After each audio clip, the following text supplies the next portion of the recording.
Audio PA. Audio PA হলো analogue. আজকে যেটা বুঝাবো এটা হলো অ্যানালগ। কিছুক্ষণ আগে যেটা আমরা কাজ করছি এটা হলো অ্যানালগ। এটা হলো নো স্টার্ট পয়েন্ট। ধরেন যেটা কে 318 নামে চিনে সবাই এটাকে। এটা হলো একটা কি, এটা পিএ। কি PA? Audio PA. Audio PA. Audio PA, audio মানে শব্দ বোঝাচ্ছে, আর পিএ মানে পাওয়ার অ্যাম্প্লিফাই বোঝাচ্ছে। জি। অর্থাৎ এখানে যে শব্দটা দেওয়া হচ্ছে সেটা কি করতেছে, ও বাড়ায়া অন্য আরেকটা রাস্তাতে বের করে দিচ্ছে। তো অডিও কোডেক, এটা হলো কোডেক। সংক্ষেপে লাগবে সিডিসি কোডেক। কোডেক। হ্যাঁ, এটা হলো কোডেক আইসি। এটা পাওয়ার এসির মধ্যেও থাকতে পারে, আবার আলাদা থাকতে পারে। তো সিডিসি আলাদাও থাকতে পারে, আবার পাওয়ার এসির মধ্যেও থাকতে পারে। তো ধরেন যেটা কোডেক আইসি। এখন কথা হলো, আপনারা জানেন প্রত্যেকটা আইসি চালাতে গেলে ওকে অবশ্যই ভোল্টেজ দিতে হয়। অডিও কোডেকেও কিন্তু ডিপিএস দেওয়া থাকে। আবার এখানে ভিরেস VREG 3.3 ভোল্ট লাগে। আবার আর একটা লাগে হলো 1.8। আবার কিছু কিছু আইসি বেশিও লাগতে পারে, বুঝা গেছে? এর অডিও কোডেকের ভোল্টেজ রিকোয়ারমেন্ট। আরেকটা লাগে হলো 2.8। 2.8 এটা হলো ভিআই ভোল্টেজ। এটা হলো অনেকগুলো ভোল্টেজ লাগে। আর অ্যানালগ যে পিএগুলো আছে একটা ভোল্টেজ দিলেই চলে। সেটা কি? ডিবেট অথবা ভিপে। বুঝা গেছে? ভোল্টেজ দিয়ে দিলাম, এবং আপনারা জানেন যে যেখানে ভোল্টেজ থাকে সেখানে অবশ্যই ক্যাপাসিটর থাকে প্রত্যেকটা লাইন। প্রত্যেকটা ভোল্টেজ লাইনের সাথে অসংখ্য ক্যাপাসিটর থাকবে। আমি একটা দেবো যাচ্ছি। এখন কথা হলো, এটা হলো সিপিইউ। এটা হলো সিপিইউ। সিপিইউ ওকে ডিজিটাল ডাটা দিবে। একে দিবে কি? ডিজিটাল। অডিও কোডেকে ডিজিটাল ডাটা দিবে। ঠিক আছে? অডিও কোডেক কি করবে? এটা অ্যানালগে কনভার্ট করবে। বিভিন্ন পজিশনে এটা কনভার্ট হয়, বিভিন্ন পজিশনে। এখন কথা হলো, এই যে অডিও ইনপুট যে সিগন্যালটা, এটার নাম হলো কি? Input positive. আর হলো আরেকটা কি? Input negative. বুঝা গেছে? জি। এখানে আরও থাকতে পারে, আবার এলও থাকতে পারে। এখানে লিখে দিলাম অডিও এলও লেখা থাকতে পারে, আবার আরও লেখা থাকতে পারে। ইনপুটে আর লেখা থাকতে পারে, এলও লেখা থাকতে পারে। আর ইনপুট যেটা নেগেটিভ, এটাকে দিবে, এটা হলো অডিও কোডেক থেকে দিবে। আপনারা চাইলে এটা যে কোনো জায়গা থেকে আপনারা নেগেটিভ দিতে পারেন। আমি যেমন নেগেটিভ থেকে এখানে দিয়ে দিলাম। ওখানে কি ছিল? একটা রেজিস্টার ছিল। বুঝা গেছে? অডিও ইনপুট লাইনেও কি থাকবে? একটা ক্যাপাসিটর থাকবে, একটা রেজিস্টার থাকবে। বুঝা গেছে? এখানেও থাকবে, এখানে একটা ক্যাপাসিটর থাকবে, একটা রেজিস্টার থাকবে। এই হলো ব্যাপার। এখন ইনপুটে সিগন্যাল দিলাম, এখন ওকে এনাবল সিগন্যাল দিতে হবে। এই এনাবলটা দিবে কে? সিপিইউ 1.8। এখানে একটা টেস্ট পয়েন্ট থাকবে সবসময়। এখানে লেখা থাকবে পিএ এনাবল।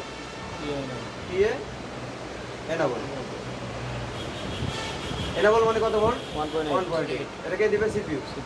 সিপিইউ মানে যে লাইনই হোক না কেন, সিপিইউ ওই লাইনের নাম কি? জিপিআইও মানে জেনারেট পারপস ইনপুট আউটপুট। এই হলো ব্যাপার। যখন আমরা ভিপিএস দিব এবং এনাবল সিগন্যাল দিব, তখন আমরা অডিওটা প্লে করব, তখন সিপিইউকে এনাবল সিগন্যাল দিবে 1.8। তখন ও অ্যাক্টিভ হয়ে যাবে। এবং কোডেক যখন ওকে সিগন্যাল দিবে, এই সিগন্যালটা কিন্তু স্মল সিগন্যাল, ছোট সিগন্যাল। এরকম এটা মনে করেন যে ছোট একটা সিগন্যাল এখানে দিলাম না, এই সিগন্যাল কি করবে? বড় করে গেছে। এই হলো পার্থক্য। তখন ও কি করবে? এখানে দুটো ভোল্টেজ ও আউট করবে, এসি ভোল্ট। এখানে লিখবে এসপি কে মাইনাস, আর এখানে লিখবে এসপি কে স্পিকার মাইনাস, স্পিকার প্লাস। দুটোই পজিটিভ লাইন। এখানে নেগেটিভ বললে কিন্তু নেগেটিভ না, দুটোই পজিটিভ লাইন। এখানে কি থাকবে? এসি ভোল্ট থাকবে। এরকম এসি ভোল্ট থাকবে। স্পিকার এসি তো চলে। নেগেটিভ এবং পজিটিভ একসাথে থাকবে এই স্পিকারের মধ্যে। নিচে এলে নেগেটিভ, উপরে এলে পজিটিভ। স্পিকারের লাইনটা সরাসরি অনেক সময় থাকে না, এখানে কয়েল ইউজ করা হয়। এখানে কয়েল ইউজ করা হয় করে কোথায় চলে যায়? এটা স্পিকারে চলে যায়। এইরকম।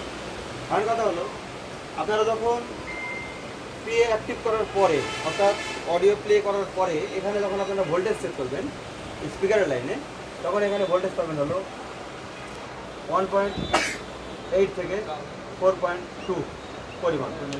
মিনিমাম 1.8 8 পাবেন, সর্বোচ্চ এখানে 4.2 পর্যন্ত যাইতে পারে। যদি এখানে ভোল্টেজ পান স্পিকারের লাইনে, জি তাহলে বুঝতে হবে স্পিকার লাগানোর আগে আর কি, স্পিকার লাগায় যে ভোল্টেজ চেক করলে ব্যাপারটা এরকম না। কি করবেন, আপনারা অডিও প্লে করবেন, রিংটোন বাজাবেন অথবা ইউটিউবে মিউজিক প্লে করবেন, করার পরে এখানে ভোল্টেজ চেক করবেন। স্পিকারের যে অ্যান্টেনা থাকে না, জি ওই অ্যান্টেনা এখানে ভোল্টেজ চেক করবেন। যদি এই ভোল্টেজ এখানে পাওয়া যায় জি। তাহলে বুঝতে হবে পিএ ওকে। 100% ওকে। দেখা যাচ্ছে ভোল্টেজ নাই, হুম, ভোল্টেজ নাই, তাহলে কি করবেন, পিএটা একবার চেঞ্জ করবেন। Change চেঞ্জ করার পরেও যদি না হয় তো কি করবেন, এখানে বিপিএস ভোল্টেজ আছে BPS কিনা voltage আছে। আর এনাবল সিগন্যাল আছে কিনা দুটো চেক করবেন। আপনার এই যে এই এনাবল সিগন্যাল মিসিং ছিল, আপনার একটা নেট ছিল, মনে করে দেখেন। আমি এখানে 1.8 সরি বিপিএস বিপিএস হচ্ছে বেশিরভাগ এই যে এনাবল সিগন্যাল মিসিং, এনাবল করতে দিবেন যে কোনো জায়গা থেকে, যে কোনো জায়গা থেকে, এটাও দিতে পারেন, এটাও এখানে দিতে পারেন, যে কোনো জায়গা থেকে 1.8 এখানে দিলে পিএ অ্যাক্টিভ হয়ে যাবে। একটি হয়ে যাবে। বোঝা যায় জিনিসটা? জি তো পিএ অ্যাক্টিভ হওয়ার পরে এখানে ভোল্টেজ আউটপুট হবে, সেটা অডিও সিগন্যাল দিক আর না দিক। জি স্যার। এখানে যখন পিএটা অ্যাক্টিভ হবে তখন এখানে ভোল্টেজ পাবেন আপনারা, কত ভোল্ট, 1.8 থেকে 4.2। 4.2 বলতে এখন ভোল্টেজ আছে কিন্তু স্পিকার বাজে না, স্পিকার বাজান কে খারাপ, অডিও করে খারাপ, অডিও কোডেক সিডিসি খারাপ, সেক্ষেত্রে পিএ চেঞ্জ করার দরকার নাই। দরকার নেই। বুঝা গেছে? দেখা যাচ্ছে এখানে শুরু থেকে কোনো ভোল্টেজই নাই, তাহলে বুঝতে হবে হয় পিএ খারাপ, না হয় পিএ রিকোয়ারমেন্টের সমস্যা, পিয়ার রিকোয়ারমেন্ট হয় ভোল্টেজ মিসিং, নাহলে এনাবল সিগন্যাল মিসিং, অথবা পিএ খারাপ। এখানে ভোল্টেজ আছে কিন্তু স্পিকার বাজে না, কে খারাপ, অডিও কোডেক কোডেক। তো অডিও কোডেক অনেক সময় আলাদাও থাকতে পারে, পাওয়ার এসির মধ্যেও থাকতে পারে। তো বেশিরভাগই যে কম দামি বা মিডিয়াম বাজেটের যে সেটগুলো এটা পাওয়ার এসির মধ্যে থাকে, একটু দামি ফোনে বিশেষ করে এই কোডেক আছে আলাদা আলাদা থাকে। থাকে। বুঝা গেছে? এই হলো ব্যাপার।